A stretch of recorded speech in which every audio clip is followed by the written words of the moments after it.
Hey everybody, how's it going? It is Matt and it is Bloodthirsty Thursday. Yes, yes, yes, folks, it is almost TGIF. First and foremost, before I go on to anything else, I do want to wish each and every one of you a great morning, evening, dawn, day, or dusk, all that lovely stuff, because life really is too short as is. Please do me a favor and like, share, and subscribe. I love seeing each and every one of you every Monday through Friday, permitting my schedule and, of course, major holidays.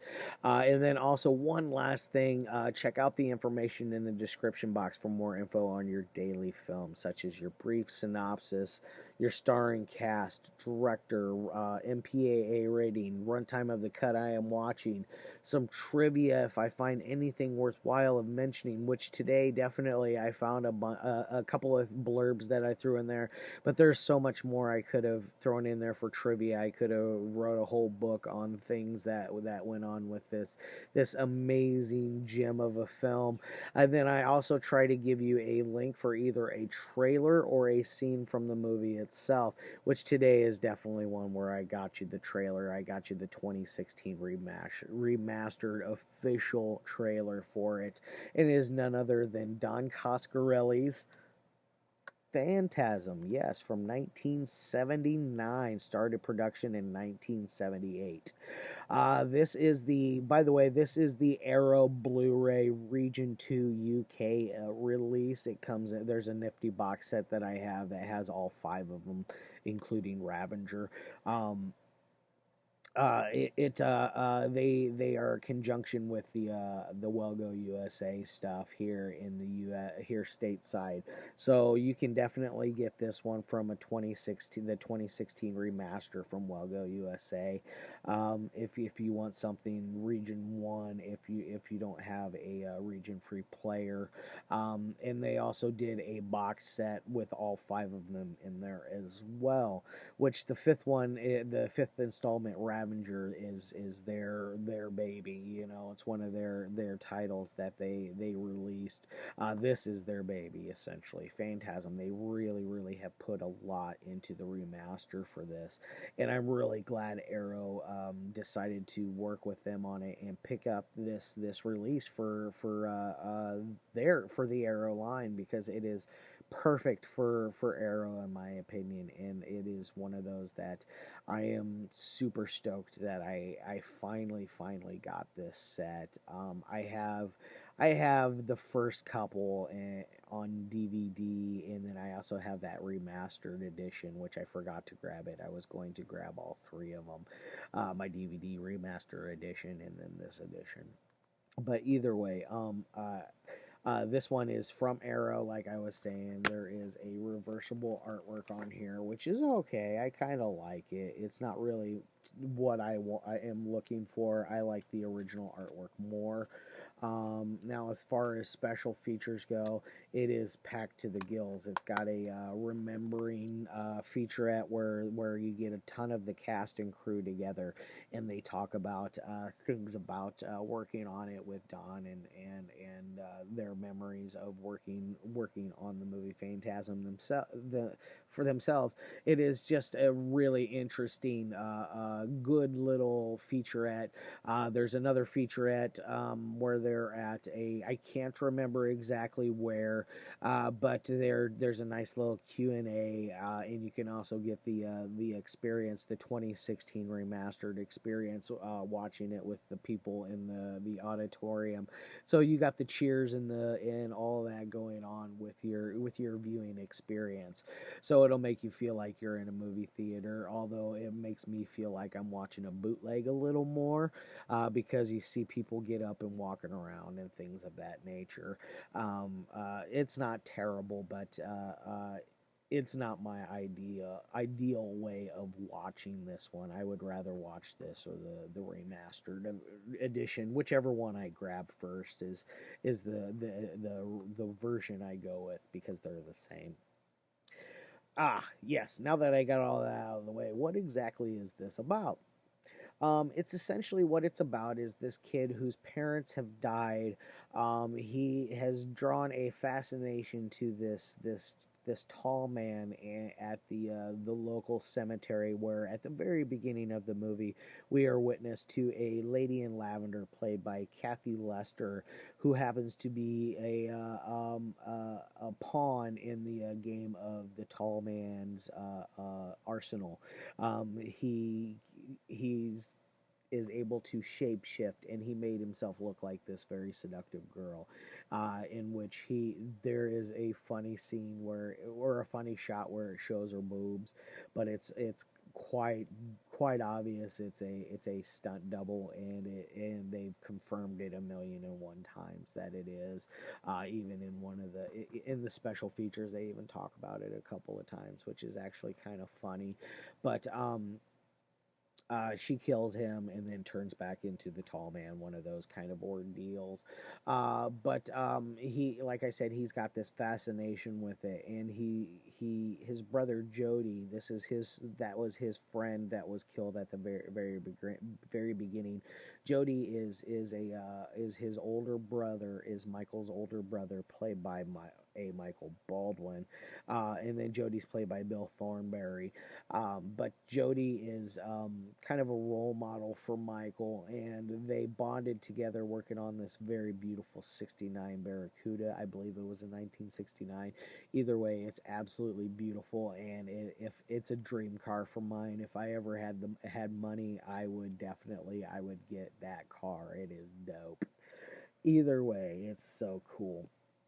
But his brother Jody goes to this funeral with Reggie, who is played by Reggie Banister, who is by the way my favorite character out of the entire franchise, which is he is usually one of the go-tos that everybody likes. Everybody likes him, and then of course the tall man.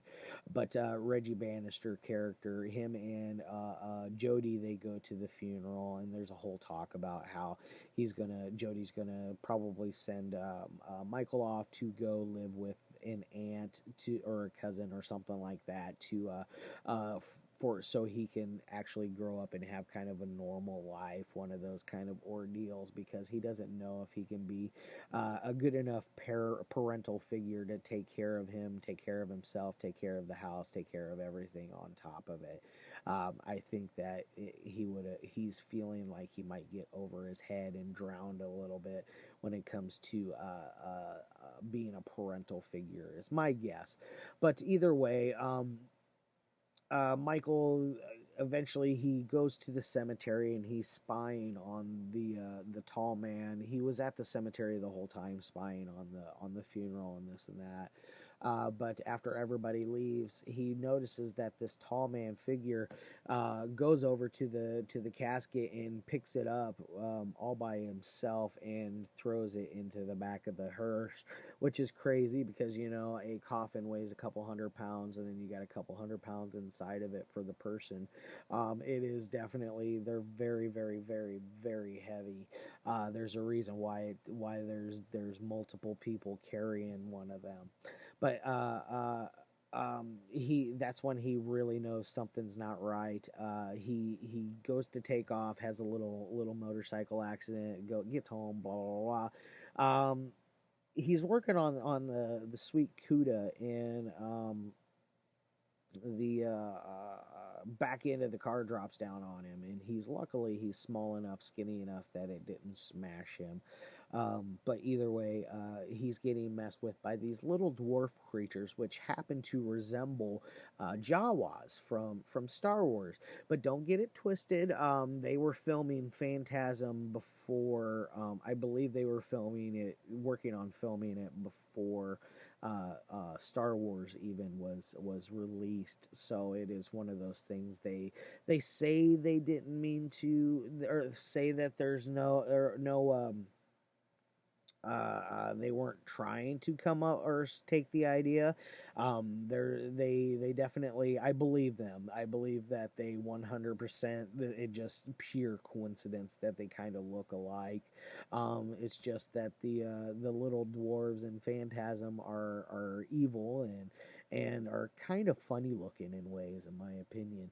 But what they are, they're slaves to this tall man character who essentially, when he takes these bodies, he takes them, takes their brain, puts it in these little spherical objects, which you see this right here, and it has spikes, and then a little drill comes out here, and it shoots your brain out, or it jabs you in the face, and then shoots your blood out of the back end of it. It's a very fun scene.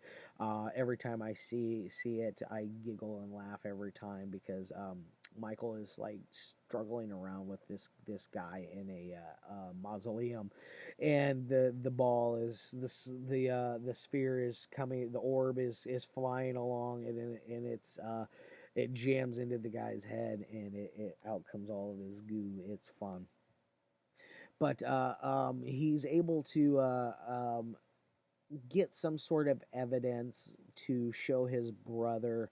The evidence happens to be some of the fingers of the tall man, which his hand got slammed in a door, and luckily enough, Michael was carrying a knife, and he lopped off the fingers, took one of them, and he's using that as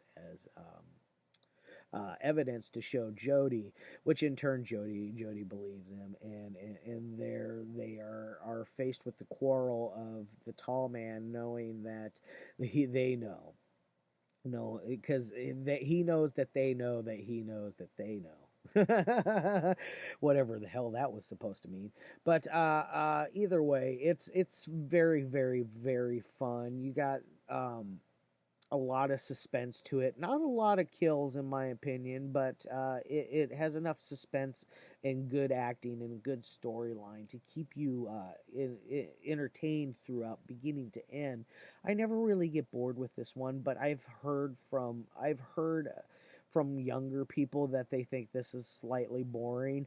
I happen to disagree, and I think that you should probably take another chance at it, take another stab at it, and really give it a try, a 100% try, because I feel like this one is a home run, and it should be in every real horror movie collector's collection. I feel that this is a must have. It's a staple.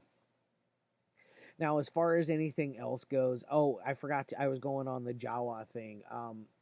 The Jawas, they're essentially what they are slaves to the tall man, and what he does is he takes these bodies from the funerals, steals like their brain out of it, puts them, like I said, puts them in these little orbs, which you don't find out about the orb thing until like I think it's 2 or 3 when they tell you that the brains are put inside.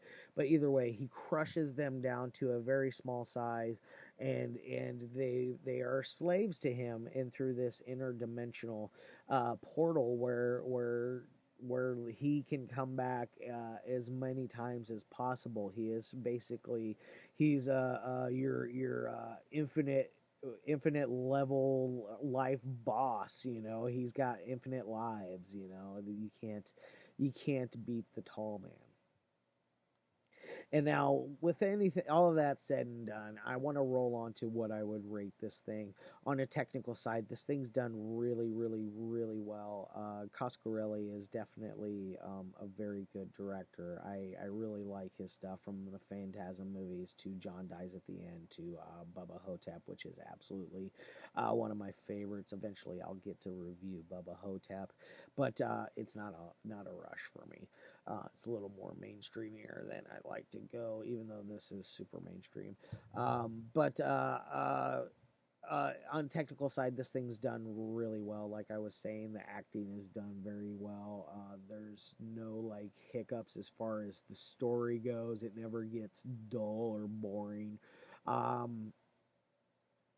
It packs a wallop in places where it really needs to, especially with some of the gooiness, because our tall man, his blood is this like yellowish green crap, which it looks like kind of like toxic snot. So it gets a little gooey with his stuff. And you got the fair share amount of regular blood. It's not like a gore fest by any means. So I'm going to say on a technical side, this thing, if I were to give it a 1 through 5 on a technical, I would put it at like a 4 out of 5. And as an entertainment, I would put it at a 4 out of 5. This is like an 8 out of 10 kind of movie, in my opinion. It could be a lot better. It could be a lot worse, but that's everything that I watch and review for you guys. They could be much better and they could be much worse. All right, guys, I'm going to cut the hell out of here early because I got some things I need to do. Tomorrow I will be hanging out and doing a screener for a movie that I have yet to see. It's a shocker that comes out of Poland. I am very excited to finally check it out and review it for you guys. So do tune in tomorrow for a very fun one. Either I'm going to absolutely love it or I'm going to hate it. I don't know. Fingers crossed that I love it. All right, guys. Love your faces. I'm going to get the hell out of here. And as always,